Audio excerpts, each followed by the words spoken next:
محمدا صلى الله عليه وسلم عبده ورسوله وخاتم النبيين الذي أرسله بالحق بشيرا ونذيرا وداعيا إلى الله بإذنه وسراجا منيرا فقد قال الله تعالى في كلامه المجيد والفرقانه الحميد أعوذ بالله من الشيطان الرجيم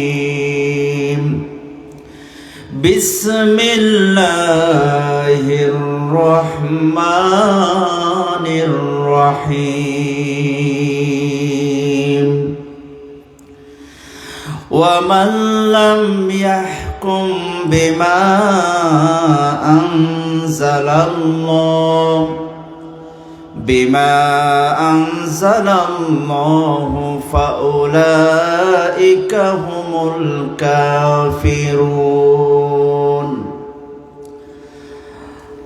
وإذا قال إن الله وملائكته يصلون على النبي يا أيها الذين آمنوا صلوا عليه وسلموا تسليما اللهم صل على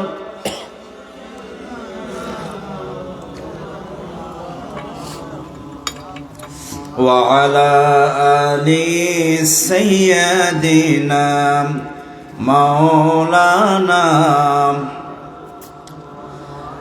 সকল নবীদের সরদার যিনি খন্দকের শ্রমিক তিনি বদর উহুদের শিপাশালার বিশ্বনবী মুস্তাফা আল্লাহুম্মা সাল্লি আলা সাইয়্যিদিনা মাওলানা মুহাম্মদ ওয়া আলা আলি সাইয়্যিদিনা লা ইলাহা ইল্লাল্লাহ লা ইলাহা জোরে লা ইলাহা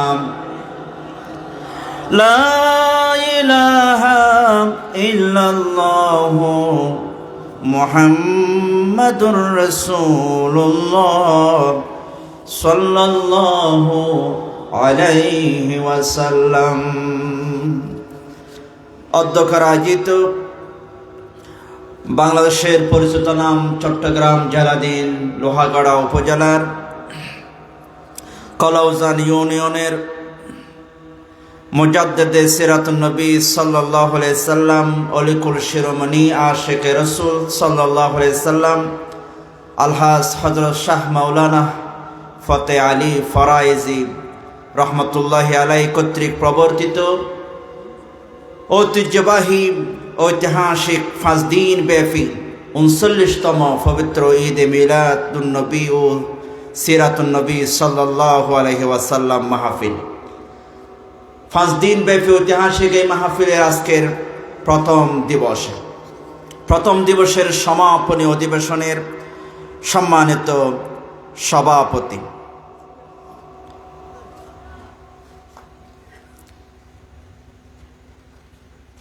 আজকে আলোচনা পেশ করলেন, আমার আগে অত্যন্ত গুরুত্বপূর্ণ তাকরির পেশ করলেন প্রখ্যাত আলেমে দ্বীন বিশিষ্ট ইসলামী চিন্তাবিদ জনাব হযরত মাওলানা জিয়াউল ইসলাম সাহেব।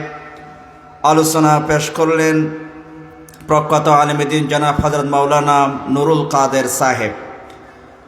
আজকে এখন সভাপতি কে? হ্যাঁ, আজকে সভাপতি হিসেবে উপস্থিত আছেন সদরে মাহফিল প্রখ্যাত আলেমে দ্বীন বিশিষ্ট ইসলামী চিন্তাবিদ কারি মাওলানা আমিনুল্লাহ সাহেব, খতিব মসজিদে বেলাল হাসান আলী মিয়াজি পাড়া লোহাগাড়া।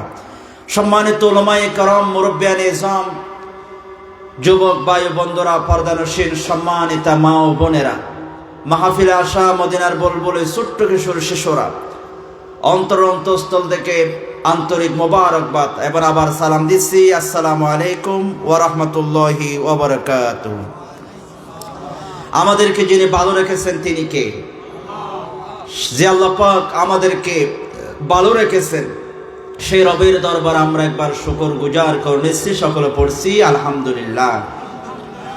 সম্মানিত মুআজ্জিজ হাজিরিন, ৩৯ বছর ধরে এই মাহফিলটা এই লোহাগাড়ার এই জমিনে হয়ে আসতেছে।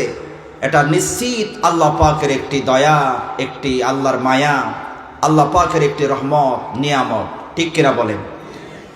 এই মাহফিল প্রতিষ্ঠা লগ্ন থেকে শুরু করে যারা খাটাখাটনি করলেন, শাহ মাওলানা ফতে আলী ফরাইজি রহমতুল্লাহি আলাই এবং এরপরে সিরাজুল হক রহমতুল্লাহি আলাই, যারা যারা এই মাহফিলের সাথে সংযুক্ত থেকে সম্পৃক্ত থেকে দুনিয়া থেকে বিদায় হয়ে গেছেন, তাদের জন্য দোয়া করে আল্লাহ পাক তাদেরকে মাফ করে জান্নাতুল ফেরদাউসের উচ্চ মাকাম তাদেরকে দান করুক, সকল বলে আমিন।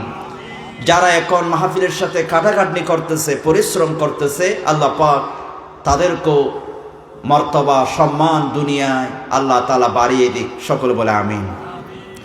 সম্মানিত মুআজ্জিজ হাজিরিন, মাহফিল পরিচালনা কমিটি আমাকে একটি বিষয়ে আলোচনা করার জন্য বলেছেন। সেই বিষয়টা হচ্ছে আল্লাহর আইন ও মানব রচিত আইনের তুলনামূলক আলোচনা। গুরুত্বপূর্ণ একটা বিষয়, এই বিষয়কে নিয়ে আলোচনা করার জন্য আমাকে বলেছেন। সম্মানিত মুআজ্জিজ হাজিরিন, আল্লাহ পাক আমাদেরকে দুনিয়ায় পাঠিয়েছেন। দুনিয়ায় এসে আমরা কিভাবে চলবো, কোন মডেলে চলবো, কোন পদ্ধতিতে চলবো, সেই জন্য আল্লাহ পাক আমাদেরকে কিছু বিধিবিধান, আদেশ নিষেধ, কিছু আইন আমাদের জন্য আল্লাহ পাক পাঠিয়েছেন। হযরত আদম আলাইহিস সালাতু ওয়াস সালামকে আল্লাহ পাক জান্নাতে দিলেন। যখন জান্নাত থেকে বের করে দিচ্ছেন, যাও তোমরা জান্নাত থেকে বেরিয়ে যাও, কাঁদতেছে আদম আলাইহিস সালাম, হাওয়া আলাইহিস সালাম। আল্লাহ, কত সুন্দর ছিলাম, কত নিয়মে ছিলাম, দুনিয়ায় যাইয়া করবো কি, আবার কেমনে এত সুন্দর জায়গায় আসবো? আমাদের বাফের জায়গা, বাফের বাড়ি হচ্ছে জান্নাত। আমাদের বাফের বাড়ি কোথায়? আমরা সেই জান্নাতে, বাফের বাড়িতে আমরা আবার যেতে হবে। তো দুনিয়ায় কেন পাঠালেন? দুনিয়ায় সবাই তো ওই জান্নাতে যেতে পারবে না। আগে আপনারা যেমন ধানের চাষ করার সময় কিছু খড়কুড়া আগাছা পরিষ্কার করে দেন, ধান যেগুলো গোয়াল থেকে নিয়ে ফেলেছিলেন জমিনের মধ্যে, আবার সেগুলো নিয়ে আসবেন, কিন্তু আগাছা ফেলে দেন। অনুরূপভাবে জান্নাতে সবাই তো থাকতে পারবে না। আদম সন্তান, কাফের, ইহুদি, কাফেরও তো আদম সন্তান, তারা তো জান্নাতে থাকতে পারবে না। এই জন্য আল্লাহ পাক বাছাই করার জন্য দুনিয়ায় পাঠালেন। এখান থেকে বাছাই করে হাঁটি ইমানদারদেরকে আল্লাহ জান্নাতে নিয়ে যাবেন। জোরে বলে সুবহানাল্লাহ। আদম আলাইহিস সালাম কাঁদতেছে, আল্লাহ কেমনে আবার আসবো, কিভাবে আসবো, চিনবো কিভাবে? আল্লাহ রাব্বুল আলামিন বলেন, ও আদম, হাওয়া, আমার জান্নাত থেকে তোমরা চলে যাও দুনিয়ায়। দুনিয়ায় যাবা, আমি আল্লাহ পাক দুনিয়ায় একটা খোদা পাঠাবো, হেদায়েতের বাণী পাঠাবো, আইন পাঠাবো, বিধিবিধান পাঠাবো। আমার দেওয়া বিধিবিধান যদি তোমরা মানো, দুনিয়ায় যদি আমার দেওয়া বিধান অনুযায়ী চলো, আবার তোমাদের নিজের বাড়ি জান্নাতে তোমরা আসতে পারবে। সুবহানাল্লাহ। আল্লাহ তাআলা বলেন, কুলনা হাবিতু মিনহা জামিআ ফাইম্মা ইয়াতিয়ান্নাকুম মিন্নি হুদা فإما يأتينكم مني هدى فمن تبع هدايا فلا خوف عليهم ولا هم يحزنون জোরে বলেন আল্লাহু আকবার। আল্লাহ রাব্বুল আলামিন বলেন সূরা বাকারার 38 নম্বর আয়াত, আমি তাদেরকে বললাম ইহবিতু মিনহা জামিয়া, তোমরা জান্নাত থেকে বেরিয়ে যাও। ফাইম্মা ইয়াতিয়ান্নাকুম মিন্নি হুদা, আমি আল্লাহ পাক আমার পক্ষ থেকে তোমাদের জন্য একটা হেদায়েত, একটা খোদা তোমাদের জন্য আমি দিব। খোদা হেদায়েতের একটি বাণী আমি তোমাদেরকে দিব। এই হেদায়েত যখন ফামান তাবিয়া হুদায়া, যখন আমার এই হেদায়েতের বাণীটা তোমরা অনুসরণ করবে, আমার বিধিবিধান অনুযায়ী চলবে, তাহলে ফালা খাউফুন আলাইহিম ওয়ালা হুম ইয়াহজানুন, তোমাদের কোনো টেনশন নাই, কোনো চিন্তা নাই, নিশ্চিত তোমরা আমার তৈরি জান্নাতে আসতে পারবে। সুবহানাল্লাহ। তাহলে জান্নাত থেকে আমাদেরকে বের করে দিলে, আমার বাবাকে বের করে দিন আল্লাহ। আবার বললেন আমি এমন একটা হেদায়েতের বাণী দিচ্ছি, এটা নিয়ে যদি মানো তাহলে তোমরা আবার জান্নাত আসতে পারবা। এই জন্য আমরা যদি জান্নাতে যেতে চাই, আল্লাহর হেদায়েত কোরআন মানার দরকার আছে না নাই? মানতে হবে। আল্লাহর আইন মানতে হবে, বিধান মানতে হবে, তাবিয়া, এটার অনুসরণ করতে হবে। এই জন্য আল্লাহর আইন মানতে আমরা বাধ্য, মানতেই হবে যদি জান্নাতে যেতে চাই। এখন হেদায়েত দিলেন, হেদায়েত মানে কি? আল্লাহ রাব্বুল আলামিন বলছেন হেদায়েত বলছেন কোরআনকে। সূরা বাকারার 185 নম্বর আয়াতে আল্লাহ পাক হেদায়েত বলেছেন কোরআনকে। শাহরু রমাদানাল্লাযী উনজিলা ফীহিল কুরআন হুদাল লিন্নাস ওয়া বায়্যিনাতিম মিনাল হুদা ওয়াল ফুরকান। আল্লাহ পাক বলছেন আমি রমজান মাসে কোরআনকে নাজিল করেছি, এটা হচ্ছে হেদায়েত। হুদাল লিন্নাস, মানুষের জন্য হেদায়েত। তাহলে আল্লাহ পাক যে আমাদেরকে হেদায়েত দিলেন জান্নাতে যাওয়ার জন্য, এটা হচ্ছে কোরআন। এটা কি? কোরআন। কোরআন মানতে হবে, কোরআন অনুযায়ী চলতে হবে। আল্লাহর বিধানগুলো আল্লাহ কোরআনের পরতে পরতে আমাদের জন্য বর্ণনা করেছেন। এটা মানো, তারপর আবার তোমরা জান্নাতে আসতে পারবে। হেদায়েত। আল্লাহ রাব্বুল আলামিন বলেন কোরআন যদি তোমরা মানো, আলিফ লাম রা কিতাবুন আনজালনাহু ইলাইকা লিতুখরিজান নাসা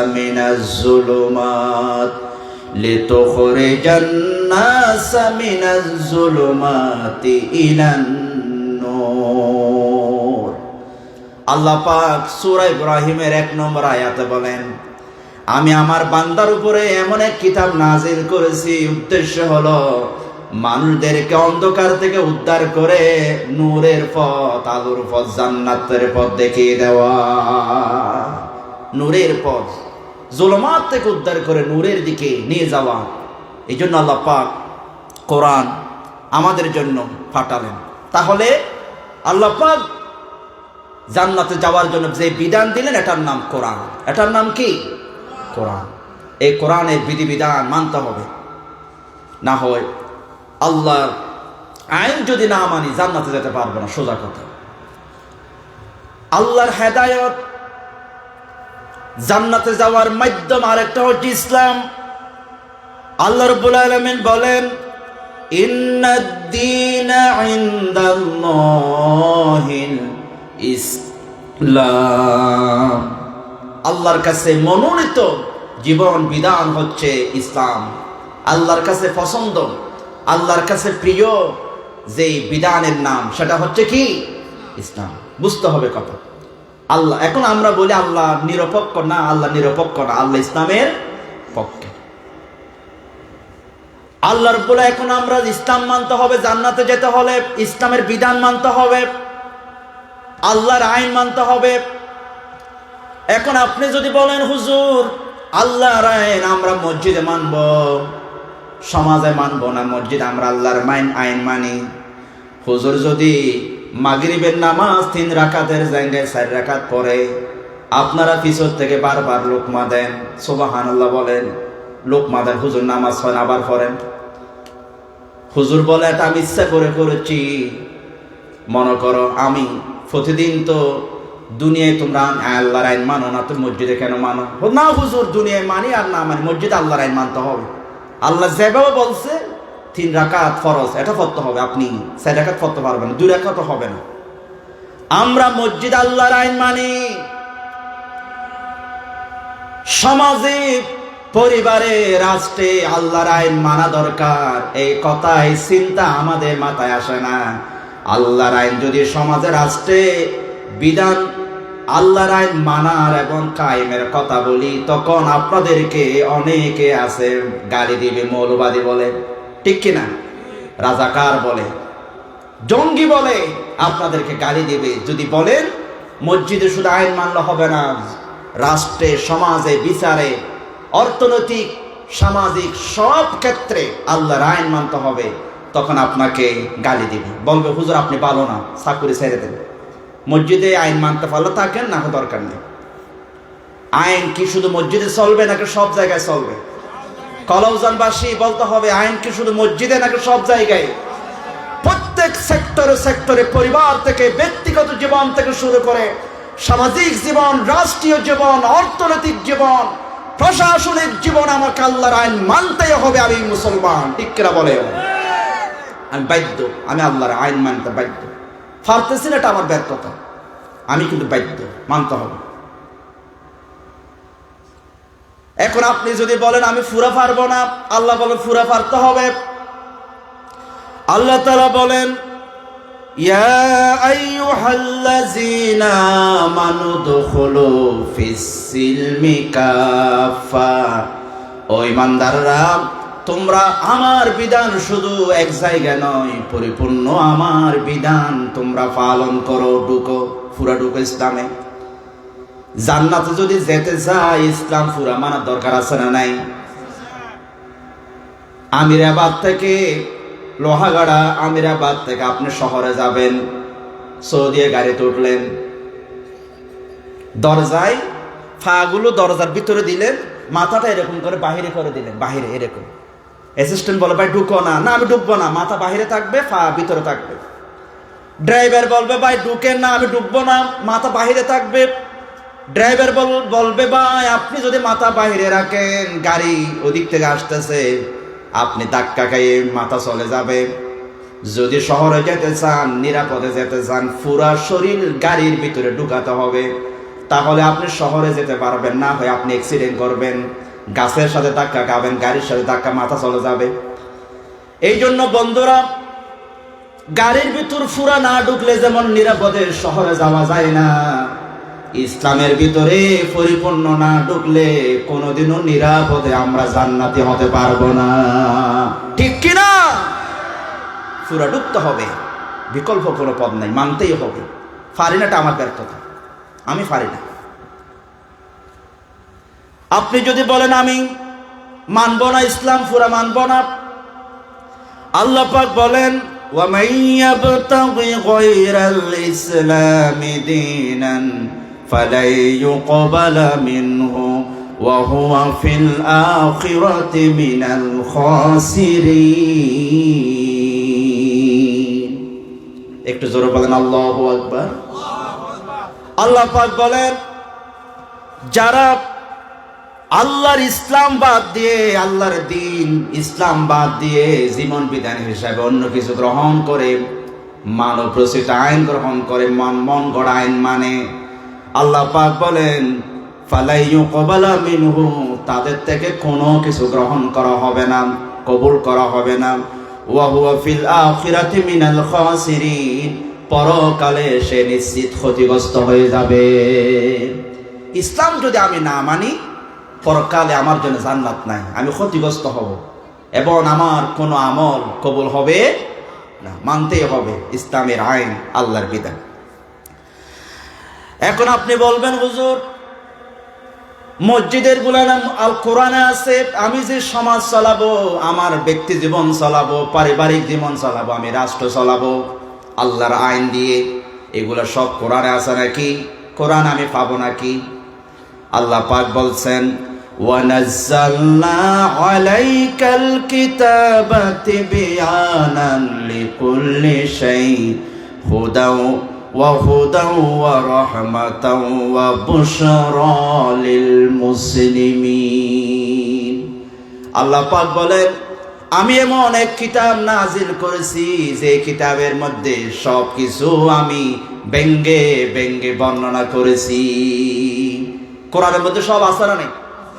আর আসতে বলেন, কোন সন্দেহ আছে? আছে। খুঁজে পাচ্ছি না, এটা আমার দোষ, আমি পাচ্ছি না। সব আছে। মুরব্বী একজন দাঁড়িয়ে গেছে, হুজুর সব যদি থাকে, আচ্ছা বলেন তো আজকে আলুর দাম কত? কোরআন থেকে বলেন তো। হুজুর আলুর দাম খুঁজতেছে, কোরআনে নেই, কোথাও পাচ্ছেন। হুজুরে ফোন দিছি লোহাগাড়া আমিরাবাদ বাজারে, একজন ভাই ব্যবসা করে, আলু বিক্রি করে, ওনাকে ফোন দিছে, ও ভাই আজকে আলুর দাম কত? আলুর দাম আজকে 20 টাকা। ও মুরব্বী, আলুর দাম আজকে 20 টাকা 1 কেজি। হুজুর আপনি বলছিলেন কোরআনে আছে, কোরআন থেকে বলেন, আপনি তো ফোন করে জিজ্ঞেস করেছেন, হবে না। হুজুর বলে ভাই এটা আমি কোরআন থেকে নিয়েছি, কোরআন যখন আমি আলুর দাম খুঁজতেছি আমি পাচ্ছি না, তখন কোরআন আমাকে বলতেছে ফাসআলু আহলাজ যিকরি ইন কুনতুম লা তা'লামুন। আল্লাহ পাক কোরআনে বলেছেন তোমরা যদি কোনো কিছু না জানো, যারা জানে তাদের থেকে তোমরা জিজ্ঞাসা করো। আলুর দাম আমি জানি না, আমার ভাই জানে, এজন্য আমি ওনার থেকে ফোন করে জিজ্ঞেস করেছি। এটাও কোরআনে আছে, আছে না নাই? সব কোরআনে যিনি ব্যঙ্গে দিয়েছেন তিনি কে? এখন কথা হচ্ছে কোরআন যদি থাকে, হুজুর আল্লাহর আইন যে আমরা যে আইন মানি বিচার করি, এগুলো কোরআন আছে? আছে। আমরা মানুষ, আমাদের স্রষ্টাকে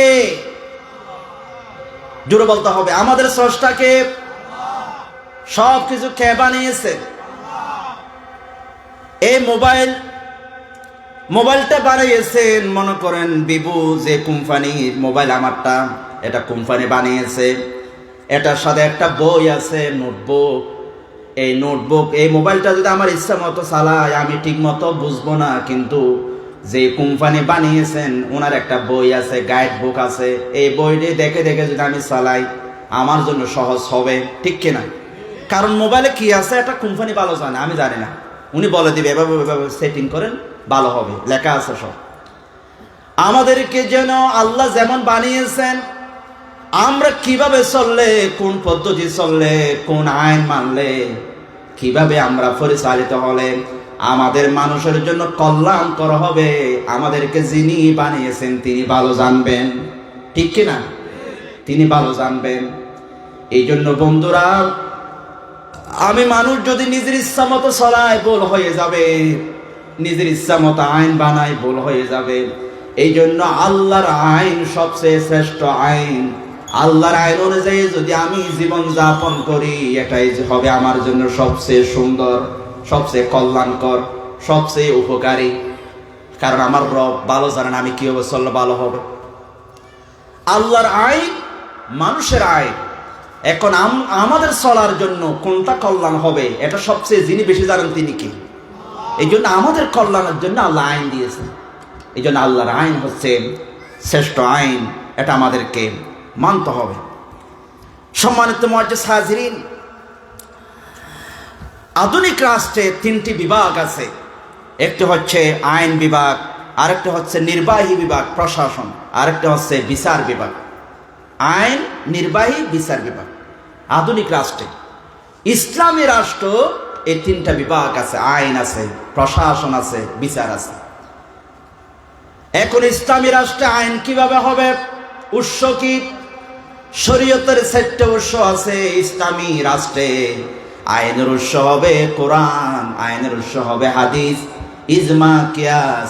আইনের উৎস হবে আইন কিভাবে চলবে, এই অনুযায়ী বিচার বিভাগ রায় দিবে, এই অনুযায়ী প্রশাসন পরিচালিত হবে, রায়টা কার্যকর করবে। মানব রচিত আইন হচ্ছে মানুষের বিবেক প্রসূত, মানুষের বানানো আইন। মানব রচিত আইন পরিচয় যেটা মানুষের মস্তিষ্ক প্রসূত, এটা হচ্ছে মানব রচিত আইন, মানুষ নিজেরা বানিয়েছে যে আইনটা। 7টি মহাদেশ আছে। জোরে বলতে হবে, কয়টি মহাদেশ? 7টি। অ্যান্টার্কটিকা একটা মহাদেশে কোনো লোক বাস করেন, এটা বাদ। আর 6টির মধ্যে 4টি হচ্ছে ইউরোপ, উত্তর আমেরিকা, দক্ষিণ আমেরিকা, অস্ট্রেলিয়া। এই 4টি মহাদেশে পাশ্চাত্য আইন, গ্রিক সভ্যতা, রোমান সভ্যতা, এই আইন দিয়ে তারা পরিচালিত হয়। সিভিল ল এই আইনগুলা দিয়ে পরিচালিত হয়। এবার আরেক 2টি মহাদেশ, এশিয়া এবং আফ্রিকা, এই 2 মহাদেশও কোনো না কোনোভাবে ইউরোপের কলোনি ছিল। যেমন আমরা ভারত উপমহাদেশ যখন ছিল, তখন আমাদেরকে ব্রিটিশরা 200 বছর শাসন করেছে। তারা আমাদের জন্য নিজেদের আইন, নিজেদের বিধান, নিজেদের কানুন আমাদের জন্য তারা দিয়ে দিয়েছে। সেই বিধান অনুযায়ী আমরা পরিচালিত হচ্ছি, ঠিক কিনা বলেন? তারাও আমাদেরকে এশিয়া মহাদেশে, আফ্রিকা বিভিন্ন জায়গায় তারা কলোনি করেছিল, তারা শাসন করেছিল। সম্মানিত মুআজ্জাজ হাজিরিন, আরেকটা হচ্ছে আল্লাহর আইন। আল্লাহর আইন কি? আল্লাহর আইন হচ্ছে যেটা নবীদের মাধ্যমে আল্লাহ পাক মানুষের জন্য দিয়েছেন, ওহী দিয়েছেন, বিধান দিয়েছেন নবীদের মাধ্যমে। এটা হচ্ছে আল্লাহর আইন।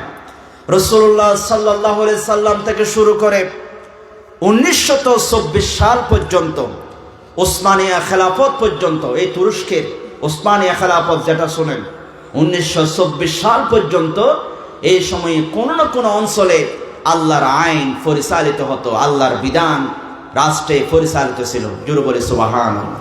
কোনো না কোনো রাষ্ট্রে চলেছিল। এবং ভারতে 1835 সাল পর্যন্ত প্রায় 800 বছর মুসলমানরা শাসন করেছে, তারা আল্লাহর বিধান দিয়ে শাসন করেছে।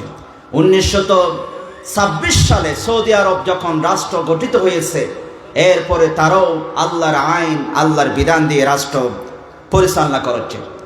এই হচ্ছে 2টি আইনের পার্থক্য, মানুষের আইন এবং আল্লাহর আইন। আল্লাহর আইন হচ্ছে আল্লাহর পক্ষ থেকে প্রেরিত আইন, নবীদের মাধ্যমে যেটা পাঠিয়েছেন। আর মানুষের আইন হচ্ছে মানুষ কল্পনা প্রসূত অথবা মস্তিষ্ক প্রসূত যে বিধান মানুষরা তৈরি করেছে, সেটা হচ্ছে মানুষের আইন। এখন পার্থক্য কি? তুলনামূলক পার্থক্য। 2 আইনের মধ্যে পার্থক্য আমাদের জানতে হবে, কোনটা আমাদের জন্য কল্যাণকর, কোনটা কি রকম জানতে হবে। 1 নম্বরে উৎস। মানব রচিত আইনের উৎস হচ্ছে মানুষ। কথা বলতে হবে, মানুষ। মানব রচিত আইনের উৎস কে? মানুষ। আর আল্লাহর আইনের উৎস কে? আল্লাহ। মানুষ আইন রচনা করেছে নিজের ইচ্ছা মতো, খেয়াল খুশি মতো, নিজের সুবিধা মতো, সামাজিক রীতিনীতি দিয়ে তারা আইন প্রচলন করেছে। মানুষ কি চায়, সমাজে কি চায়, এই দেখে এটা দেখে দেখে আল্লাহর বিধান, আল্লাহর আইন আল্লাহ পাক আমাদের জন্য পাঠিয়েছেন আল্লাহর পক্ষ থেকে। 2 নম্বর হলো আল্লাহর আইন হচ্ছে কোরআন হাদিস। 2 নম্বর হচ্ছে উদ্দেশ্য। মানুষের আইনের উদ্দেশ্য হচ্ছে সামাজিক শৃঙ্খলা। এই যে আইনগুলা করে, এত বছর জেল, এত বছর জেল, যে আইন করে আমাদের সরকার, সংসদ, মানুষ যে আইনগুলা করে, এগুলোর উদ্দেশ্য হচ্ছে সামাজিক শৃঙ্খলা বজায় রাখা, ঠিক কিনা বলেন? শান্তি এবং দুনিয়াবি শান্তি, এতটুকু। কিন্তু আল্লাহর আইনের উদ্দেশ্য হচ্ছে ন্যায় বিচার প্রতিষ্ঠা করা। ন্যায় বিচার প্রতিষ্ঠা করে দুনিয়ায় শান্তি, পরকালীন মুক্তি পাওয়া, এটা হচ্ছে আল্লাহর আইনের উদ্দেশ্য, ঠিক কিনা বলে? আল্লাহর আইনের উদ্দেশ্য শুধু দুনিয়ায় না, পরকালীন মুক্তি পাওয়া। আমি দুনিয়ায় যে আইনগুলো পরিচালিত করবো, এর মাধ্যমে আমার একটা উদ্দেশ্য থাকবে, পরকালে আল্লাহ পাক যেন আমাদেরকে মুক্তি দেন, ন্যায় বিচার প্রতিষ্ঠা করা, এটা উদ্দেশ্য হলো পরকালীন মুক্তি। 3 নম্বরে বৈশিষ্ট্যগত পার্থক্য হচ্ছে দুনিয়ার মানব রচিত আইনের মধ্যে ত্রুটি থাকে, ত্রুটি, মানব রচিত আইনের মধ্যে ত্রুটি থাকে। ত্রুটি থাকে বলে 1 বছর এর পরের বছর এই আইনগুলো বারবার বারবার পরিবর্তন করতে হয়, ঠিক কিনা বলেন? অনুচ্ছেদ একের পর এক আইনগুলো বারবার সংশোধন করতে হয়। আর দুনিয়ার মানব রচিত আইনের মধ্যে পক্ষপাতিত্ব থাকে, পক্ষপাতিত্ব। আর আল্লাহর আইনের মধ্যে কোনো ত্রুটি আছে নাকি? আরো জোরে বলতে হবে, আছে নাকি? এবং কোনো পক্ষপাতিত্ব আছে? নেই। 4 নম্বরে মানব রচিত আইন হচ্ছে সমসাময়িক, আর আল্লাহর আইন হচ্ছে চিরন্তন। আল্লাহর আইন 1500 বছর আগে কোরআন যেভাবে আইন করেছে, এটা বর্তমানে এসে এটাকে আপডেট করতে হবে, এটাকে পরিবর্তন করতে হবে, এটা নয়। বরং এই আইন কিয়ামত পর্যন্ত সচল থাকবে। জোরে বলি সুবহানাল্লাহ। কিন্তু আমাদের গড়া আইন কিছুদিন পরে পরে এক সরকার গেলে আরেক সরকার এটা পরিবর্তন করে ফেলে, চেঞ্জ করে ফেলে। কারণ এটার মধ্যে পক্ষপাতিত্বের সুযোগ আছে। যে সরকার আছে ওদের নিজেদের পক্ষে আইনটা কার্যকর করে, কিন্তু আল্লাহর বিধান হচ্ছে চিরন্তন, এখানে কোনো পক্ষপাতিত্বের সুযোগ নেই। আমার মুসলমান ভাইয়েরা, 5 নম্বরে এটি মানব আইন হচ্ছে, এটা মানবী আবিষ্কার, তাই বারবার পরিবর্তন হয়, সংযুক্ত হয়, অনুচ্ছেদ যুক্ত হয়। মানুষের জ্ঞান যেহেতু সীমাবদ্ধ, মানুষ অতীত বলে যায়, বর্তমানে তারা কি করবে তারা সিদ্ধান্ত নিতে পারে না, ভবিষ্যৎ অজানা। এই জন্য মানুষ এটা বারবার চেঞ্জ করতে হয়। অন্যদিকে আল্লাহর আইন মৌলিকত্ব সার্বজনীন এবং সর্বযুগীয়, সব যুগের জন্য আল্লাহর আইন হচ্ছে কার্যকর। কিভাবে? খেয়াল করেন, কোরআনের 1500 বছর আগে একটা বিধান এসেছে, আহাল্লাল্লাহুল বাইয়া ওয়া হাররামার রিবা, ব্যবসা হালাল, সুদ হারাম। কেউ কি এখন বলতে পারবে হুজুর এটা 1500 বছর আগের আইন, আল্লাহর বিধান, সুদ ব্যবসা করো, সুদ খেও না? এটা 1500 বছর পরে সুদ ছাড়া তো সম্ভব না, এই জন্য এই আইনটা চলবে না, আমাদেরকে নতুন একটা আইন করতে হবে, সুদকে জায়েজ করতে হবে। এরকম কোন সুযোগ আছে নাকি? এই আইনটা বর্তমান যেমন সচল, কিয়ামত পর্যন্ত আইনটা ঠিক থাকবে, এটা কোনোদিনও কেউ পরিবর্তন করতে পারবে না। ওয়া তাআওয়ানু আলাল বিররি ওয়াত তাকওয়া, তোমরা ভালো কাজে সহযোগিতা করো। একটা আইন, একটা থিওরি, এটা বর্তমান যেমন সচল, কিয়ামত পর্যন্ত সচল থাকবে। কেউ বলতে পারবে না এটা এখন সচল নয়, নতুন করে আরেকটা আইন বানাতে হবে, এটা বলার কোনো সুযোগ নেই। মদ হারাম, 1500 বছর আগে মদ হারাম হয়ে গেছে। আজ 1500 বছর পরে কেউ যদি বলে হুজুর এই আইনটা কোরআনে ঠিক হয় নাই, এটা তো আমরা চেঞ্জ করি, আমরা সবাই মিলে মদ এখন হালাল করে দিই, মদ সবাই খায়, এখন মদ হারাম, এটা আমরা এখন বাদ দিই। কিন্তু এই কোরআনের এই বিধানটা এখন যেমন চলে, কিয়ামত পর্যন্ত মদ হারাম থাকবে, কেউ হালাল করতে পারবে না। কোরআনের মধ্যে কোনো চেঞ্জ করা যাবে না, সংশোধন করা যাবে না, কারণ এই কোরআন যিনি পাঠিয়েছেন তিনি কে? হযরত ওমর রাদিয়াল্লাহু তাআলা আনহুর কাছে ইনতাকিয়া শহর থেকে কিছু লোক এসে, মুসলমান এসে তাদেরকে ওমরকে এসে বলতেছেন, ও আমিরুল মুমিনিন, আমরা ইনতাকিয়ার মুসলমান হয়ে গেছি, তো ভালো কথা, কি বলো? আমরা এসেছি একটা সমস্যা নিয়ে। সমস্যাটা কি? সমস্যাটা হচ্ছে কোরআনের মধ্যে আমাদের ব্যাপারে একটা বদনাম আছে, আমাদের ব্যাপারে। আপনি একটু এক কাজ করেন, আমাদের বদনাম, ফাআবাউ আইয়ুদাইফুহুমা, সূরা কাহাফে আছে। আল্লাহ পাক বলেছেন মূসা আলাইহিস সালাম, হিজর আলাইহিস সালাম যখন কোথাও সফরে গিয়েছেন, নদী পার হয়ে, সমুদ্র পার হয়ে, যে এলাকায় গেলেন ইনতাকিয়া শহরে, ওরা তাদেরকে মেহমানদারি করেন। আল্লাহ কোরআনে সূরা কাহাফে তুলে ধরলেন, ফাআবাউ আইয়ুদাইফুহুমা, মেহমানদারি করেন। এখন তো আমরা মুসলমান হয়ে গেছি, আমাদের বদনামটা একটু গোছাতে চাচ্ছি, আপনি এক কাজ করেন না, ফাআবাউ, এটাকে বাটার ফোড়াটা, নোক্তাটা উপরে নিয়ে যাবেন, আর একটা ফোড়া দিবেন, তা হয়ে যাবে। ফাআতাউ করে দেন কোরআনে।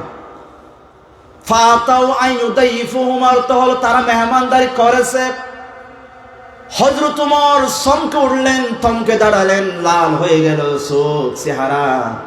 বললেন, তোমরা যদি ইন্তেকাবাসী নয়, সবাই যদি মুসলমান থেকে বেরিয়ে যাও, তারপর আল্লাহর কোরআনের একটা জবর যে নুক্তা পরিবর্তন করার ক্ষমতা কারো নেই। ঠিক কিনা?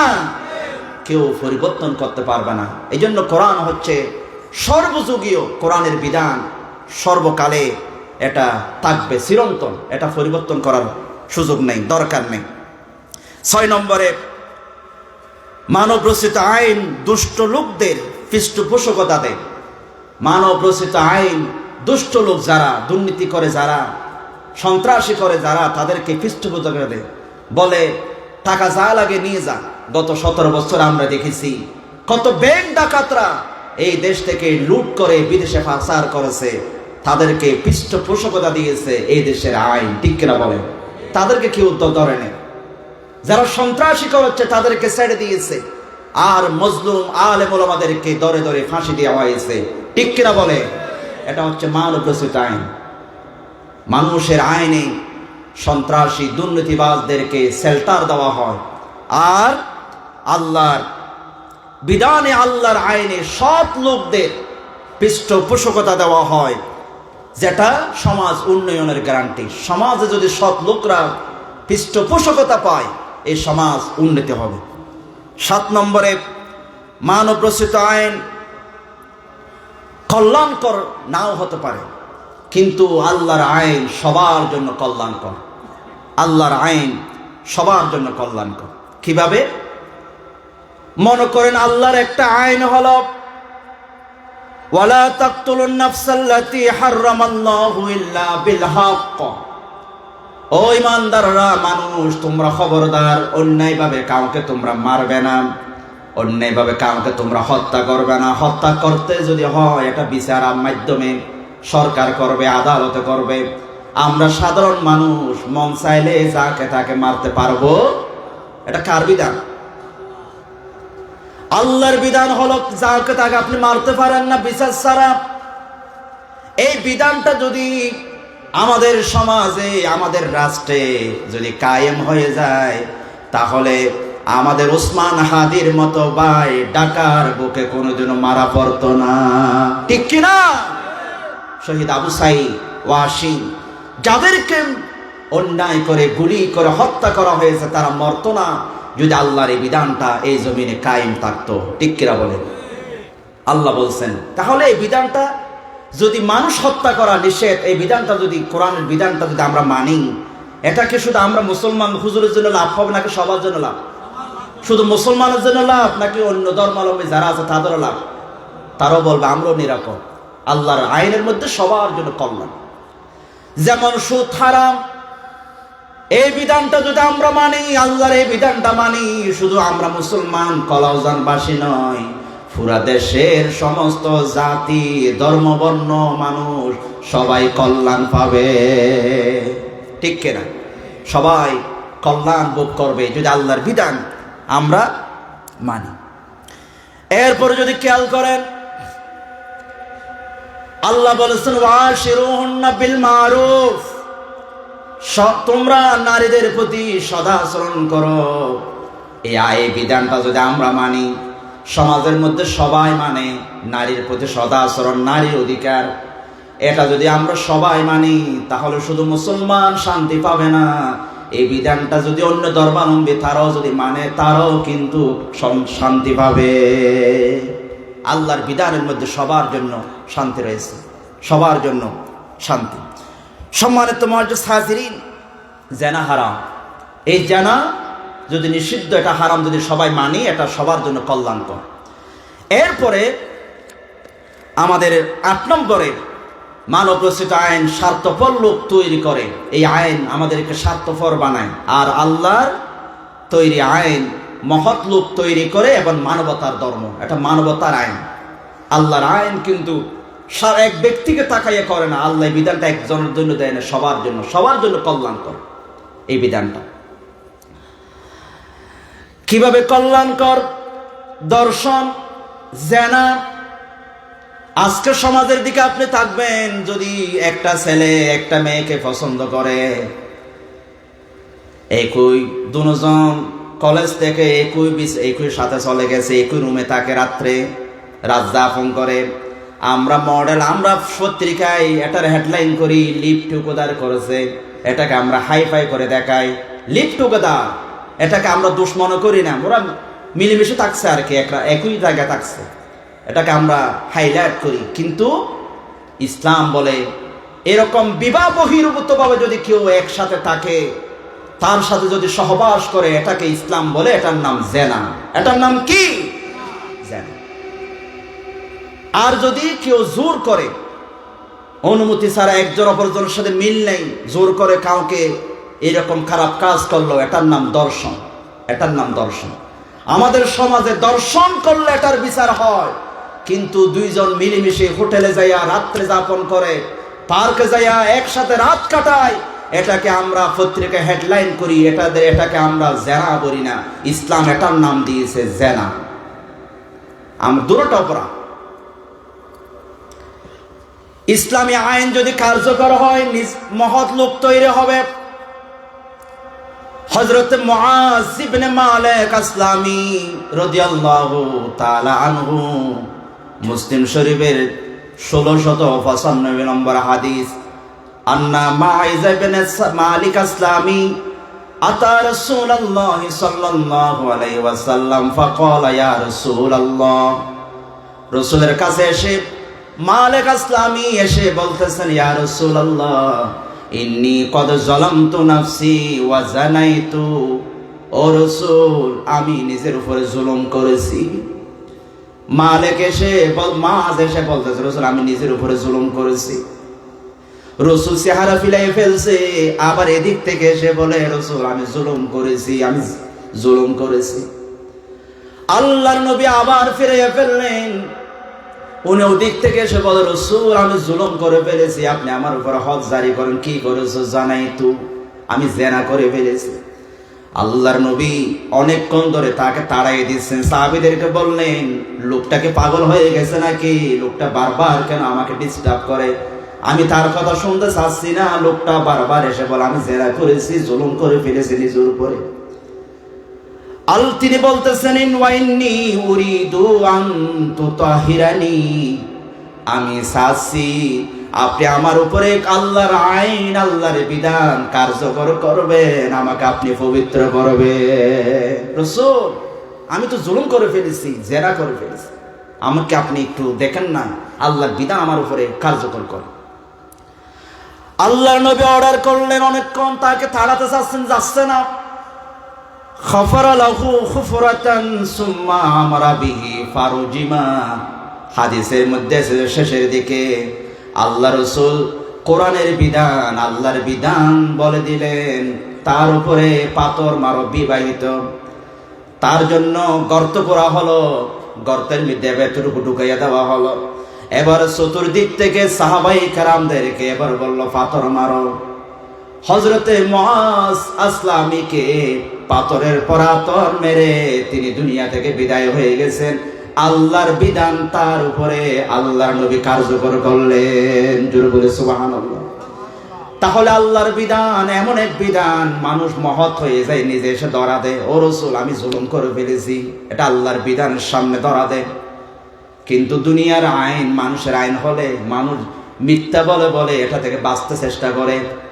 আমি করি নাই চুরি, আমি করি নাই, এরকম করে করে বাঁচতে চেষ্টা করে। সম্মানিত মুআজ্জাজ হাজিরিন, অপরাধ দমনে ইসলামের দুইটি নীতি আছে। অপরাধ দমনে একটা হচ্ছে প্রতিরোধমূলক, এটা হচ্ছে সৎকর্মের মাধ্যমে। তুমি নামাজ পড়ো, রোজা রাখো, জেনা করো না, বিয়ে না করতে পারলে প্রয়োজন রোজা রাখো, ফাইন্নাহু বিজাউন, এটা তোমার জন্য ভালো হবে। ইয়া মাশারাশ শাবাব মান ইসতাতা মিনকুমুল বাআতা ফালইয়াতাজাওয়াজ, যদি সামর্থ্য থাকে বিয়ে করো, না পারলে রোজা রাখো। ইসলাম প্রতিরোধমূলক কাজ করার জন্য বলেছে, প্রতিরোধ করো যেন মানুষ অন্যায় করতে না পারে। 2 নম্বর হলো প্রতিকার।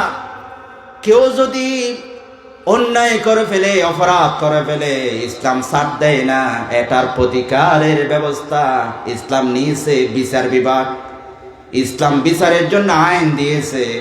বিচারের ব্যবস্থা করেছে। ইসলাম বলে বিচার করো, আল্লাহর বিধান অনুযায়ী তার উপরে বিচার করো। বিচার বিভাগ, বিচার বিভাগের তিনটা মাধ্যম: কিসাস, হদ, তাজির। হত্যার বদলে হত্যা, আল্লাহর বিধান, এটা হচ্ছে কিসাস। হদ হচ্ছে 60টির উপরে চুরি করলে, ডাকাতি করলে, চুরি করলে হাত কাটা দেবে, এগুলো হচ্ছে হদ। তাজির হচ্ছে বিচারক, কোনো ছোটখাটো অপরাধ বিচারকের তিনি যে ফায়সালা দেন, এটাকে বলা হয় তাজির। এখন আপনি যদি অপরাধ করেন, আপনাকে ধরে আপনাকে হাত কেটে দিবে চুরি করার পরে, এটা নয়, এটা প্রমাণ হতে হবে। অপরাধ প্রমাণ আপনাকে করতে হবে। অপরাধ প্রমাণ করার জন্য অপরাধী স্বীকার করবে, অপরাধী নিজে এসে বলবে আমি এই অপরাধটা করেছি, আমি নিজে চুরি করেছি, অপরাধ নিজে স্বীকার করবে। অথবা প্রমাণ দিয়ে সাক্ষীর মাধ্যমে প্রমাণ হতে হবে, অথবা ভিডিও আছে, সিসি ক্যামেরা আছে, এগুলো প্রমাণ হিসাবে গৃহীত হবে। আল বাইয়িনাতু আলাল মুদ্দাই ওয়াল ইয়ামিনু আলা মান আনকারা। যিনি বিচার দিবেন, যিনি আদালতে বাদী হবেন, ওনার কাজ হবে প্রমাণ করতে হবে। আপনি যার বিরুদ্ধে মামলা করলেন, আপনাকে আদালতে সাক্ষী আনতে হবে, প্রমাণ আনতে হবে, এভিডেন্স আনতে হবে। প্রমাণ দেওয়া এটা বাদীর কাজ, আর বিবাদী যদি অস্বীকার করে সে শপথ করবে। সম্মানিত মুআজ্জিজ হাজিরিন, এই জন্য কাউকে হদ জারি করার জন্য এটা প্রমাণ করতে হবে, এটা ভালো করে যাচাই করতে হবে, তদন্ত করতে হবে। আল্লাহ পাক বলেন, ইয়া আইয়ুহাল্লাযীনা আমানু ইন জাআকুম ফাসিকুন বিনাবাইন ফাতাবায়ানু।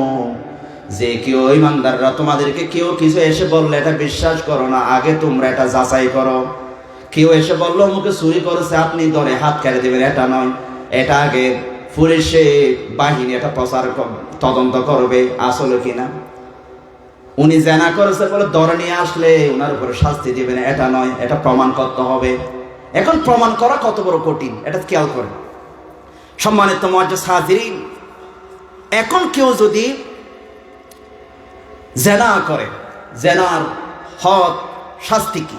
আল্লাহ পাক বলছেন, ওয়ালা তাকরাবুজ জিনা ইন্নাহু কানা ফাহিশাতাও ওয়া সাআ সাবিলা। আল্লাহ জেনা করো না এটা বলে নাই, আল্লাহ বলছেন জেনার কাছেও যাবে না, জেনার কাছেও যাবে না। জেনার কাছে যাওয়ার যত রকমের এলিমেন্ট আছে, উপাদান আছে, এগুলো করা যাবে না। গান বাজানায় আপনি আকৃষ্ট হয়ে গেলেন, মেয়েদের সাথে আড্ডা মারেন, তাহলে জেনার দিকে আপনি যাবেন। এগুলা থেকে আপনাকে বেঁচে থাকতে হবে। এরপরে জেনা যারা করে, রাসূল বলেছেন, ইজা জানাল আবদু খরাজা মিনহুল ঈমান। যখন মানুষ জেনা করে তখন তার থেকে ঈমান চলে যায়, ঈমান চলে যায়। এই অবস্থা যদি মারা যায়, সে কুফুরি অবস্থা মারা যাবে। এই জন্য জেনা থেকে বেঁচে থাকতে হবে। তো বলছিলাম একটা অপরাধ, প্রথম হচ্ছে প্রতিরোধ, এটা প্রতিরোধ করতে হবে। তো প্রতিরোধ কিভাবে হবে? জেনা প্রতিরোধ আল্লাহ ইসলাম কি বলেছে? ইসলাম ধরে আপনাকে জেনার শাস্তি দিতে হবে, 100 বেত্রাঘাত, অথবা বিবাহিত হলে পাথর মারা, এটা ইসলাম বলে নাই। আগে প্রতিরোধের জন্য যত রকমের এলিমেন্ট দরকার ইসলাম বলে দিয়েছে। 1 নম্বর হলো বিয়ে করো। জেনা না হওয়ার জন্য ইসলাম ব্যবস্থা করেছে, বিয়ে করো। আল্লাহ পাক বলেন, ওয়া মিন আয়াতিহি আন খালাকা লাকুম মিন আনফুসিকুম আজওয়াজা লিতাসকুনু ইলাইহা। আল্লাহ বলেন, তোমাদের থেকে আমি তোমাদের স্ত্রীকে বানালাম, এদের কাছে তোমরা যাও, এদের কাছে গেলে তোমরা শান্তি পাবে। ওয়াজআলা বাইনাকুম মাওয়াদ্দাতাও ওয়া রাহমা, তাদের মধ্যে মিল মহব্বত আল্লাহ সৃষ্টি করে দিয়েছে। এই জন্য বিয়ে করো, বিয়ে করে স্ত্রীর কাছে যাও, তুমি শান্তি পাবে, আর জেনার কাছে যেতে হবে না। দেখেন, আল্লাহ পাক জেনা থেকে বাঁচার জন্য বিবাহের ব্যবস্থা করেছেন। আপনাকে এমন না যে আপনারকে জৈবিক চাহিদা দিয়েছেন, বিয়ের ব্যবস্থা করো না, এরকম না। আল্লাহ পাক বলেন বিয়ে করো। এরপরে আল্লাহ পাক এক গান বাজনা অশ্লীলতা নিষিদ্ধ করেছে ইসলামে, কারণ এগুলোর মাধ্যমে মানুষ জেনার দিকে যেতে পারে, এগুলো নিষিদ্ধ। 3 নম্বরে ইসলাম বলেছে তারপরে যদি জেনা করো, ইসলামের দণ্ডবিধি, ইসলামের হক আমাদের সামনে কোরআনে আল্লাহ তুলে ধরেছেন, এগুলার কাছে যাবা না, আল্লাহ পাক নিষেধ করেছেন। 4 নম্বরে অসুস্থতা, যদি কেউ জেনা ব্যভিচার এগুলা করে, এমন এক রোগ হয়, এমন ব্যায়াম হতে পারে এইডস, যে এইডস হলে পরে কোনো চিকিৎসা নাই, এই এইডস হবে, এই জন্য জেনার কাছে যাওয়া যাবে না যদি বাঁচতে চান। 5 নম্বরে জেনা করলে পরে পরিবার ভেঙে পড়ে। স্ত্রী যদি জেনা করে, স্বামী যদি জানে, বলে তুই আমার ঘর থেকে বের হও। স্বামী যদি জেনা করে, স্বামী যদি করে, স্ত্রী প্রয়োজনে ঘরে চল, বাপের বাড়ি চলে যাবে, তোমার সাথে আমি সংসার করবো না, তুমি খারাপ। তাহলে জেনা ব্যভিচার হলে পরে সমাজ ভেঙে যায়, পরিবার ভেঙে যায়, কষ্ট হয়, পরিবারে ভেঙে যায়। এই জন্য আল্লাহ পাক এগুলো নিষিদ্ধ করেছেন। এখন আপনি যদি কেউ জেনা করে ফেলে, তাকে ধরে মেরে ফেলবেন এটা নয়, কিছু শর্ত আছে। ব্যভিচার জেনা প্রমাণের জন্য শর্ত হচ্ছে 2টি। 1 নম্বর শর্ত হচ্ছে স্বীকারোক্তি। মুআজের মতো এসে বলবে আমি জেনা করেছি, নিজে স্বীকারোক্তি দিবে। ছেলে যদি বলে আমি জেনা করেছি, মেয়ে যদি স্বীকার করে, যে স্বীকার করবে তার উপর হদ জারি হবে। আর আরেকটা হচ্ছে সাক্ষী লাগবে। জেনা যিনি করেছে উনি তো স্বীকার করবে না, এখন আপনাকে আদালতে সাক্ষ্যের মাধ্যমে প্রমাণ করতে হবে উনি জেনা করেছেন। সাক্ষ্য কি? এত সহজ নয় আপনি একজন মানুষকে মেরে ফেলবেন, বেত্রাঘাত করবেন 100 বেত, এত সহজ নয়। আল্লাহ পাক এত সহজ করে নাই। আল্লাহ পাক বলেছেন সাক্ষী আনো। কি রকম সাক্ষী? ওয়াল্লাযীনা ইয়ারমুনাল মুহসানাতি সুম্মা লাম ইয়াতু বিআরবাআতিন শুহাদা ফাজলিদুহুম 80 জালদাতা ওয়ালা তাকবালু লাহুম শাহাদাতান আবাদা ওয়া উলাইকা হুমুল ফাসিকুন। জোরে বলেন আল্লাহু আকবার। সূরা নূরের মধ্যে 4 নম্বর আয়াতে খেয়াল করেন, মনোযোগ দেন। এই ওয়াজগুলো গতানুগতিক হয় না, আমাকে যে বিষয়টা দিচ্ছে। এখন আপনি বিচার করবেন, এটা সাক্ষী দিতে হবে। আপনি যেহেতু মামলা করেছেন, আপনাকে প্রমাণ করতে হবে উনি জেনা করেছে, উনি ব্যভিচার করেছে, এটা প্রমাণ করতে হবে। প্রমাণ কি? আল্লাহ পাক বলেন কেউ যদি কারো প্রতি কোনো অভিযোগ আনে, সুম্মা লাম ইয়াতু বিআরবাতিন শুহাদা, 4 জন সাক্ষী আনতে পারে নাই। কয়জন? আর আসতে বলেন কয়জন? 4 জন। 4 জন হবে পুরুষ। খেয়াল করে, আপনাদের এলাকায় আপনাদের কারো ঘরে একটা ছেলে ঢুকেছে, কারো মহিলার ঘরে, স্বামী বিদেশ থাকে, ছেলে ঢুকেছে, বিবাহ করে না, ছেলেটা অবিবাহিত, পরকিয়া করে ঢুকেছে, আপনি একা তার ঘরে গেলেন, দেখতেছে ওরা কথা বলতেছে, আপনি বলেন আমি একা দল হবে না, বিচার হবে না। আরেকজনকে ফোন দিছে, এই কোথায়? এদিকে, অমুকের ঘরে ফাইসি এদিকে। উনি আসছে, 2 জন হবে না। আরেকজনকে ফোন দে, আরেকজন আসছে। এখন 3 জন যখন আপনারা যখন বাইরে লড়াচড়া করতেছেন, ওরা খেয়াল করছে, ওরা উঠে গেছে, কাপড় চোপড় পরে ফেলছে। এখন আরেকজন আসতে আসতে দেখে গেছে ওরা একদম স্বাভাবিক। এখন আপনি যদি ওদেরকে ব্যভিচারের, ওরা কিন্তু খারাপ কাজ করছে, ব্যভিচারের প্রমাণ করতে চান, আপনারা 3 জনে দেখেছেন, 4 জনে দেখেন নাই, এটা প্রমাণ হবে না। জোরে বলে আল্লাহু আকবার। আল্লাহর বিধান এটা সহজ। আল্লাহ বলেন এটা প্রমাণ করতে 4 জন লাগবে, পুরুষ 4 জন পুরুষ লাগবে। এখন আপনি বিচার নিয়ে আসলেন চেয়ারম্যানের কাছে, আদালতে 3 জনের সাক্ষ্য দিলেন, আরেকজন এসেছে পরে, উনি বলেন আমি তো তেমন দেখি না, আমি যখন গেলাম তখন ওরা চা খাচ্ছে, আমি দেখি নাই। তখন আদালত বলবে এই 3 জন, তোরা যে ওর বিরুদ্ধে মামলা দায়ের করলি, ও যে ব্যভিচার করেছে এটা বললি, প্রমাণ করতে পারলি না, 4 জন সাক্ষ্য দিতে পারলি না। তখন আবার আল্লাহ বলতেছে তোরা যে ওর বিরুদ্ধে মামলা দায়ের করলি, আল্লাহ বলতেছে 80 জালদাতান, যারা মামলা দায়ের করেছে, বিচার নিয়ে গেছে যে 3 জন, ওদেরকে 80টা করে বেত্রাঘাত করা হবে। জোরে বলে আল্লাহু আকবার। এখন দেখেন একটা বাংলাদেশে এরকম একটা মামলা প্রমাণ করতে কত কষ্ট হয়ে যাবে।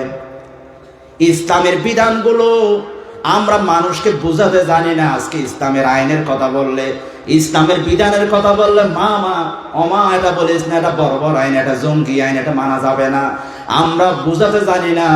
যদি আমরা ইসলামের আল্লাহর আইনের সার্থকতা যুক্তিকতা আমরা বুঝাতে জানি, শুধু মুসলমান নয়, আগামীকাল থেকে হিন্দু বৌদ্ধ খ্রিস্টান ওরাও মিছিল নিয়ে বের হয়ে যাবে, আমরাও আল্লাহর আইন মানতে যাই, ঠিক কিনা? আমরা এটাকে কঠিন করে বুঝাবো না, সহজভাবে সুন্দরভাবে সাবলীলভাবে ইসলামের সৌন্দর্য আমাদেরকে তুলে ধরতে হবে সাবলীল ভাষায়। এখন আপনি 3 জন যদি সাক্ষী দেন, এখন আপনি যদি প্রমাণ করতে না পারেন আপনাকে মারা হবে 80 টাকা। এখন আপনি যদি 4 জন সাক্ষী না পান, তাহলে আপনি এটা নিয়ে বাড়াবাড়ি করবেন, না হয় আপনার উপরে আসবে মায়ের। যদি প্রমাণ করতে পারেন 4 জন আবার কেমনে দেখবে, এটাও আছে। 4 জন যদি প্রমাণ হয় আদালতে, তাহলে যে অবিবাহিত ছেলে কলেজে পড়ে এখন বিয়ে করে নেয়, ওনার উপরে বেত মারা হবে মাত্র 100টি। মেয়াতা জালদা কয়টি? এখন 100টি বেত মারার জন্য আপনাকে প্রমাণ করতে গিয়ে অনেক কষ্ট হয়ে যাবে। যদি প্রমাণ করতে না পারেন, আপনি বুঝান 80 টাকা খাবেন। কয়টা? 80 টাকা আপনি যে খাবেন, এই জন্য প্রমাণ করতে হবে। সম্মানিত মুআজ্জিজ হাজিরিন, যদি প্রমাণ করতে না পারেন 80টা বেত্র খাবেন। ওয়ালা তাকবালু লাহুম শাহাদাতান আবাদা। আর কলও জানে আপনারা 3 জনের কোনো সাক্ষ্য কোনো আদালতে কোনো মানুষ গ্রহণ করবে না। এবং ওয়া উলাইকা হুমুল ফাসিকুন, আপনারা 3 জন যারা বিচার নিয়ে গিয়েছিলেন, আপনারা সমাজের মধ্যে ফাসিক হিসেবে পরিগণিত হবেন, পরিচিতি পাবেন। এটা আল্লাহর বিধান। কার বিধান? সূরা নূর 4 নম্বর আয়াত, খেয়াল করবেন।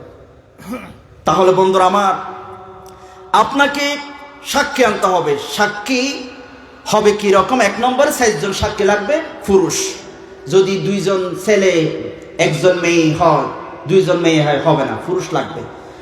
2 নম্বরে সাক্ষীদেরা যারা 4 জন, এখানে 1 জন যদি ছোট ছেলে হয়, হবে না, 4 জন প্রাপ্তবয়স্ক হতে হবে। 3 নম্বরে 4 জনের মধ্যে 1 জন যদি পাগল হয়, মানে এখানে একটা আসলে পাগলামি করছে, এরকম হবে না, 4 জন সুস্থ হতে হবে। 4 নম্বরে 4 জন ন্যায় পরায়ণ হতে হবে। এখানের মধ্যে যদি 1 জন চোর হয়, সে মিথ্যা সাক্ষ্য দেয় টাকার বিনিময়ে, তাহলে এই সাক্ষ্য গ্রহণ করা হবে না। 5 নম্বরে 4 জনকে হতে হবে মুসলিম।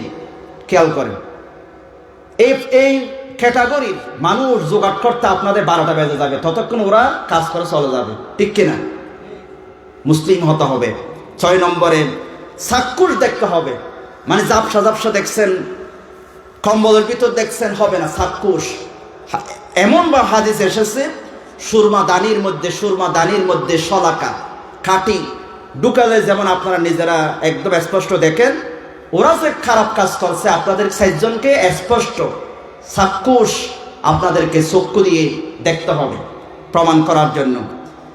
7 নম্বরে সাক্ষীরা আদালতে সুস্পষ্ট বক্তব্য দিবে। 1 জন হাউমাউ করবে, এদিক ওদিক বলবে, এটা হবে না, সুস্পষ্ট ভাষায় তারা সাক্ষ্য দিবে। 8 নম্বরে একই সময়ে একই স্থানে তারা দেখেছে 4 জন সাক্ষী উপস্থিত থেকে, এটা দেখতে হবে। 9 নম্বরে সাক্ষী 4 জন পুরুষ হতে হবে। 10 নম্বরে সাক্ষ্যদান বিলম্বিত হওয়া যাবে না, ঘটনা ঘটার সাথে সাথে এটা সাক্ষ্য প্রমাণ আদালতে প্রমাণ করতে হবে। শাস্তি কি? আল্লাহ পাক বলেন, আয-যানিয়াতু ওয়াজ-যানি ফাজলিদু কুল্লা ওয়াহিদিম মিনহুমা মিয়াতা জালদা। সূরা নূরের 2 নম্বর আয়াত। আল্লাহ বলেন, যে নারী জেনা করে, যে পুরুষ জেনা করে, তাদেরকে তোমরা 100টা বেত্রাঘাত করো। এটা অবিবাহিত হলে। কি হলে? অবিবাহিত হলে 100 বেত। যদি বিবাহিত হয়, সেটার ব্যাপারে যে বিধান আছে সূরা আহজাবের আয়াতটা মানসুখ হয়ে গেছে। আয়াতটা কোরআনের মধ্যে নেই, কিন্তু বিধান আছে। আয়াতটা হলো, আশ-শাইখু ওয়াশ-শাইখাতু ইযা জানায়া ফারজুমুহুমাল বাত্তাতা। আল্লাহ পাক বলেছেন, কোন বিদ্যা পুরুষ এবং নারী তারা যদি জেনা করে, তাদেরকে পাথর মারো। এটা আল্লাহর বিধান, এটা কিন্তু আয়াতটা নাই, কিন্তু হুকুম আছে। তাহলে এই বিধানটা আপনি প্রমাণ করার জন্য আপনাকে অনেক সাক্ষী প্রমাণ উপস্থাপন করতে হবে, 10 ক্রাইটেরিয়ার সাক্ষী প্রমাণ উপস্থাপন করতে হবে।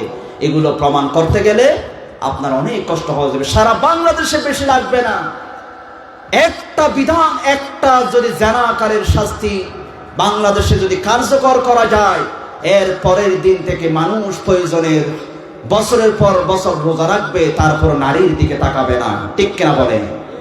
আল্লাহর আইন হচ্ছে সার্বজনীন, সবার জন্য কল্যাণকর।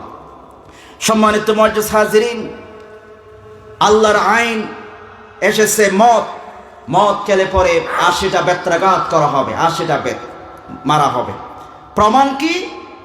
সাক্ষী দিতে হবে, নিজেকে স্বীকারোক্তি দিতে হবে, অথবা 2 জন ন্যায়পরায়ণ পুরুষ সাক্ষ্য দিতে হবে মদ খেয়েছে।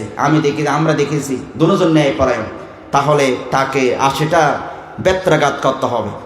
শর্ত হলো 4টা। যারা সাক্ষী দেবে তারা প্রাপ্তবয়স্ক হবে, সুস্থ হবে, এবং ওই যে মদ খেয়েছে উনি স্বজ্ঞানে খেয়েছে, উনি পাগল না, উনি স্বজ্ঞানে মদ খেয়েছে, এবং সে যে মদ খাচ্ছে এটা সে জানে। এমন না যে জোর করে ঘুমের মধ্যে খাওয়াই দিছে, এরকম না। ঘুমের মধ্যে খাওয়াই দিলে ওনার উপরে বেত্রাঘাত করা হবে না, তাহলে ওনাকে জানতে হবে।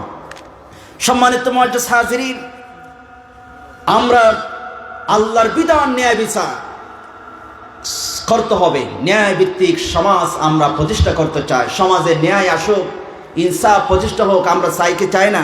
চাই।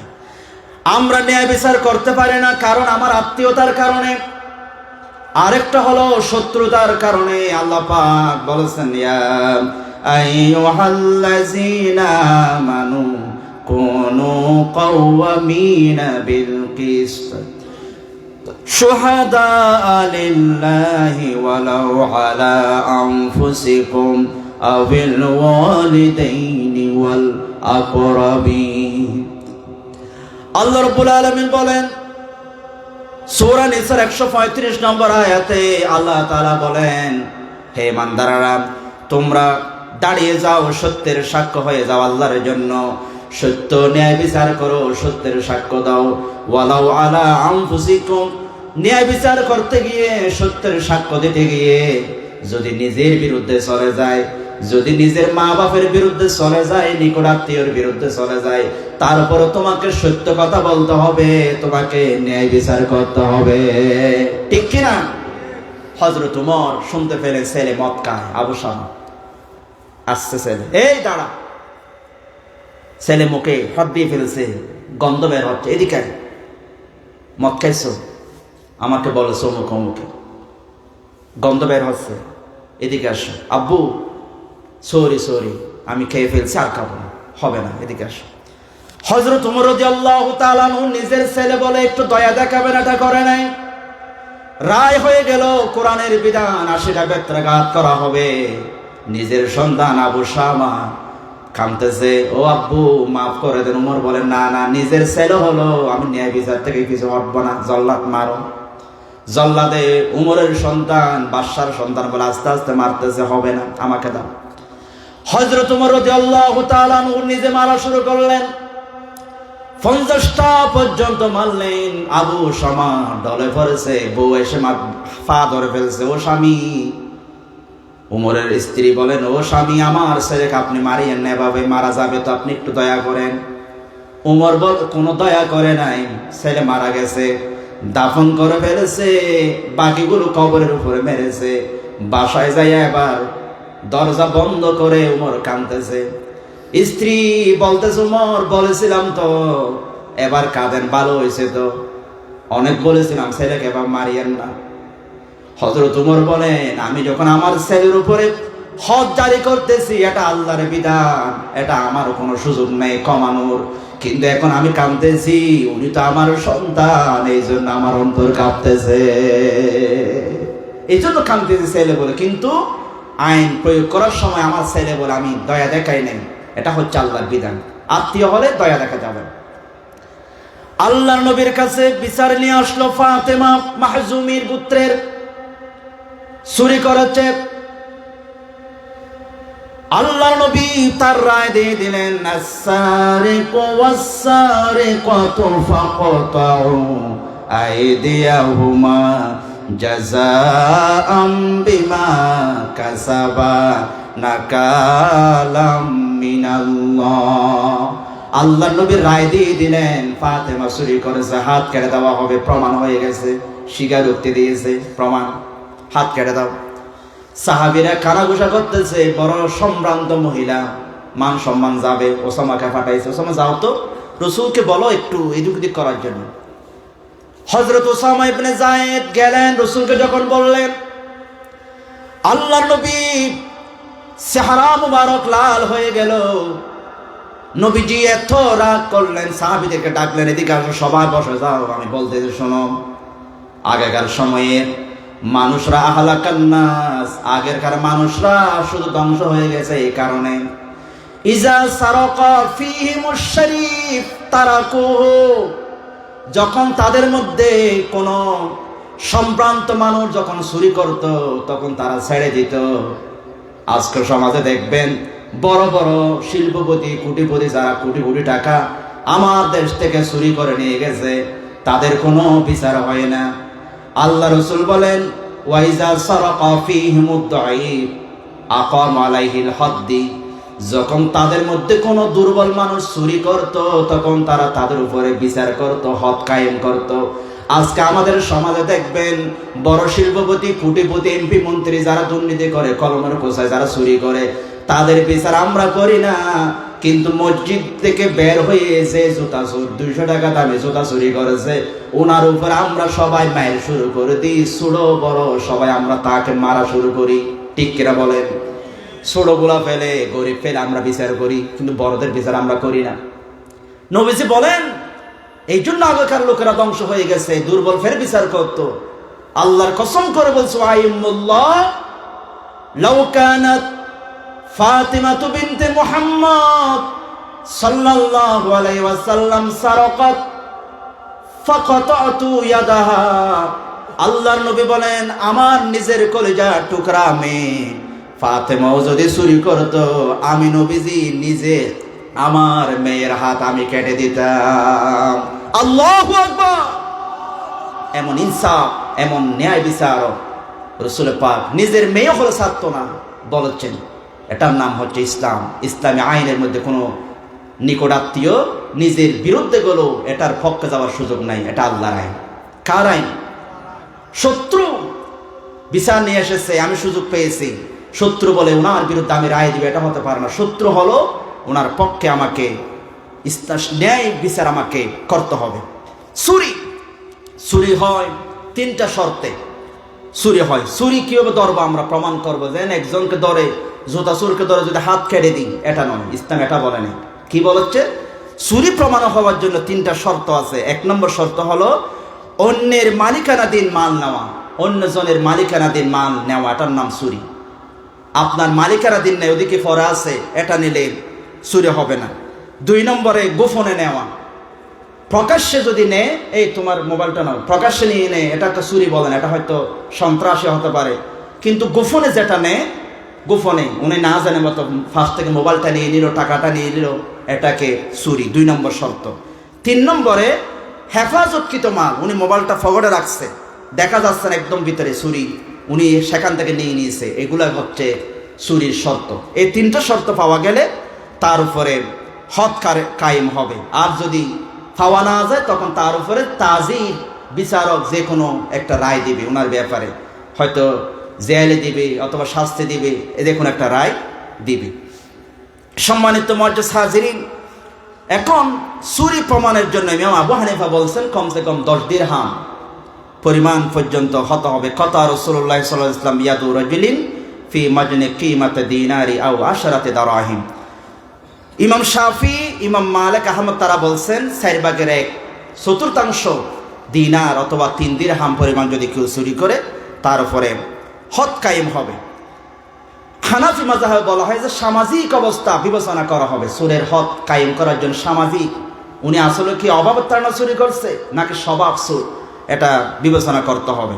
যেমন খলিফা হারুন একটা বৃদ্ধা মহিলা চুরি করেছে, বিচার করলেন, ওনাকে বিচার করলেন 50টি বেত মারো, 500 দিনার ওনার থেকে জরিমানা নাও। তখন মহিলা তো 50টা বেত খেতে পারবে না। হযরত খলিফা হারুন রশিদ তিনি বলেন, আমাকে 20টা মারো। আমি কেন এই মহিলাকে অভাব দূর করতে পারি না, আমি কেন খাদ্য পৌঁছাই দিতে পারি না, আমাকে মারো।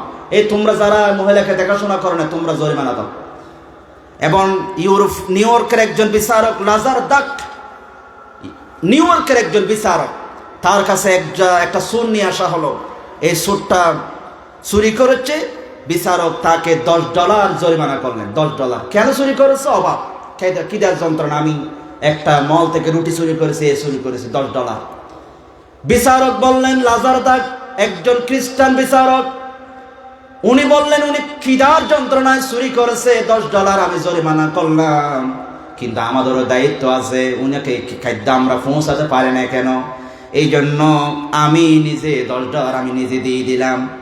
তাহলে আমার বন্ধুরা, ইসলামের ন্যায় বিচারটা আজকে ইউরোপ আমেরিকা তারা জানে ইসলামের ন্যায় বিচারটা খুব সুন্দর, এই জন্য তারা এই বিধানটা তারা গ্রহণ করেছে।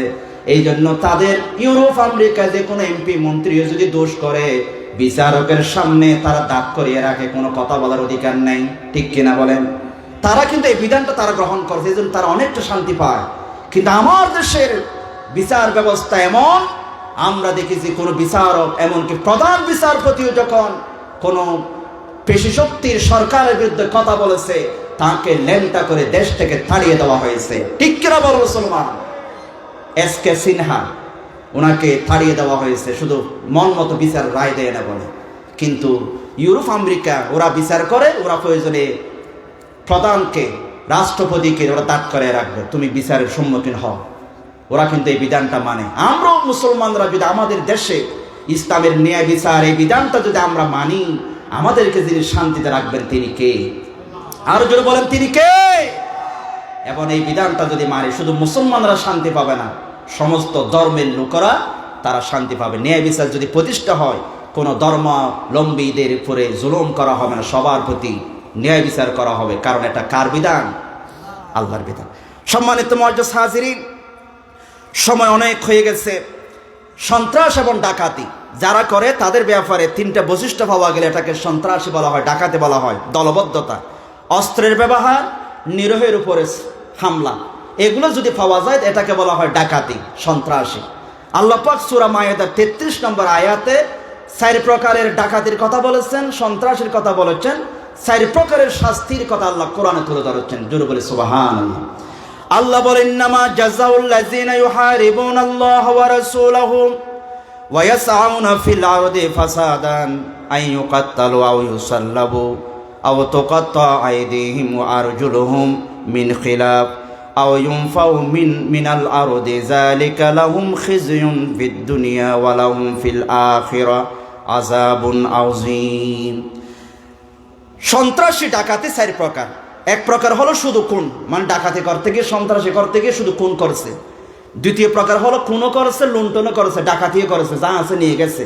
3 নম্বর হলো শুধু লুণ্ঠন করেছে। 4 নম্বর হলো শুধু হামলা করেছে। 4 প্রকারের ডাকাতি, সন্ত্রাসী। আল্লাহ কোরআনে 4 প্রকার শাস্তি দিয়েছে। যদি শুধুমাত্র খুন করে, আল্লাহ বলেন আইন ইউকাত্তালু, তাকে হত্যা করা হবে। যদি খুনও করে এবং লুণ্ঠন করে, ডাকাতি করে, মালও নিয়ে যায়, তাহলে আল্লাহ বলেন আও ইউসাল্লাবু, তাকে শুলিতে চড়াইয়া তাকে হত্যা করা হবে। 2 নম্বর বিচার। এখন কেউ যদি শুধুমাত্র লুণ্ঠন করে, ডাকাতি করে, তখন আল্লাহ বলেছেন আও তুকাত্তা আইদিহিম ওয়া আরজুলুহুম মিন খিলাফ, হাত এদিক থেকে ওদিক থেকে পা, উল্টো দিক থেকে হাত পা কেটে দেওয়া হবে যদি ডাকাতি করে, মানুষ হত্যা করে নাই। 4 নম্বরে যদি হামলা করছে, কিছু নেয় নাই, মানুষ মারা নাই, তখন কি হবে? তখন আল্লাহ পাক বলেছেন এটার শাস্তি হচ্ছে দেশান্তর অথবা জেল, তাকে জেল দেওয়া হবে, দেশান্তর করা হবে। আল্লাহ তাআলা এই শাস্তি কোরআন তুলে ধরেছেন, সূরা মায়েদা 33 নম্বর আয়াত।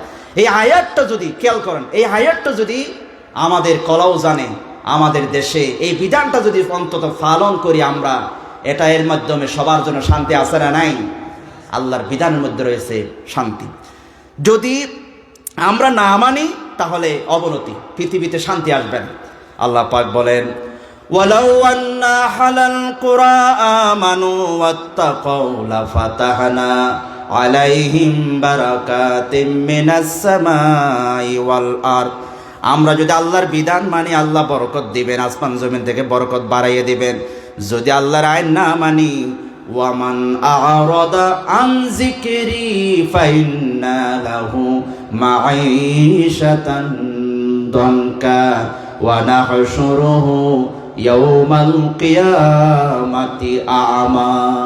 আল্লাহ বলে, যদি তোমরা আমার আইন না মানো, আমার বিধান যদি তোমরা না মানো, তাহলে আমি আল্লাহ পাক তোমাদের জীবনকে সংকীর্ণ করে ফেলবো। দুনিয়ায় শান্তি পাবা না, শুধু অশান্তি অশান্তি, মায়ের আর মায়ের চলবে। এবং কিয়ামতের দিন তোমাদেরকে আমি অন্ধ করে উঠাবো।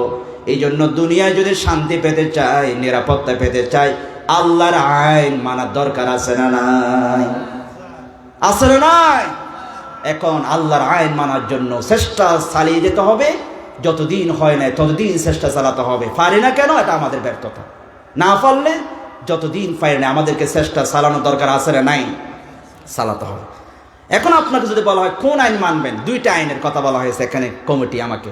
মানব রচিত আইন আর একটা হচ্ছে আল্লাহর আইন। এখন আমি প্রিয় কলাউজানবাসী, 5 দিন ব্যাপী ঐতিহাসিক এই সিরাতুন নবী সাল্লাল্লাহু আলাইহি ওয়াসাল্লাম মাহফিলে আমি আপনাদেরকে সর্বশেষ একটা অপশন, একটা এমসিকিউ অপশন আমি আপনাদেরকে দিচ্ছি। আল্লাহর আইন, মানব রচিত আইন, দুই বিধানের মধ্যে যদি আপনাকে অপশন দেওয়া হয় কোন বিধানটা আপনি মানবেন, আপনারা কোন বিধানটা মানবেন? মাশাআল্লাহ, জোরে বলতে হবে কোন আইন। যদি বলা হয় আল্লাহর আইন হলে হ্যাঁ বলুন, আর মানব রচিত আইন হলে না বলুন, তখন আমরা কি বলবো? আরো জোরে বলে হ্যাঁ, আরো জোরে বলে হ্যাঁ। আমার মনে হয় হ্যাঁ জয়যুক্ত হয়েছে, হ্যাঁ জয়যুক্ত হয়েছে। ঠিক কিনা বলে? এই মহান সংসদে হ্যাঁ জয়যুক্ত হয়েছে। এভাবে এখান থেকে শুরু হয়ে সারা বাংলাদেশে যদি এভাবে হাঁ হাঁ করে আওয়াজ উঠে আল্লাহর আইনের পক্ষে, ইনশাআল্লাহ আগামীকাল সূর্যোদয় হওয়া যেমন সত্য কথা, বাংলার জমিন আল্লাহর আইন একদিন তো একদিন কায়েম হবে, সেটাও সত্য কথা। কেউ দমায় রাখতে পারবে না। ঠিক কিনা বলে? আল্লাহর আইন মানলে শান্তি, এছাড়া কোনো বিকল্প আর নাই। শ্রেষ্ঠত্ব হলো এটা উৎপত্তি আল্লাহর পক্ষ থেকে, এটা পূর্ণাঙ্গ। ভিত্তি হচ্ছে কোরআন এবং এটার গ্যারান্টি রয়েছে এই আল্লাহর আইনের চরিত্রের গ্যারান্টি দেয়। নামাজের কথা বলে, রোজার কথা বলে, চরিত্রের গ্যারান্টি দেয়। এই আইন আমাদের অধিকারের নিশ্চয়তা দেয়, জাকাত, মোহর এগুলোর নিশ্চয়তা দেয়। আল্লাহর আইন স্থিতিশীল, স্থায়িত্ব, এবং আল্লাহর আইন হচ্ছে বিশ্বজনীন, সার্বজনীন, সবার জন্য কল্যাণকর। আল্লাহ তাআলা এই 5 দিন ব্যাপী মাহফিলকে আল্লাহ কবুল করুক। আজকের প্রথম দিবসের সমাপনী অধিবেশন এখানে শেষ হচ্ছে। ইনশাআল্লাহ আগামীকাল থেকে আরো 4 দিন চলবে। আমরা একজনে 2 জন 3 জন করে আমরা নিয়ে আসবো। এই মাহফিল আল্লাহ তাআলা কবুল করুক। সকলে বলে আমিন। আসসালামু আলাইকুম ওয়া রাহমাতুল্লাহি ওয়া বারাকাতুহু। কোন কথা আছে?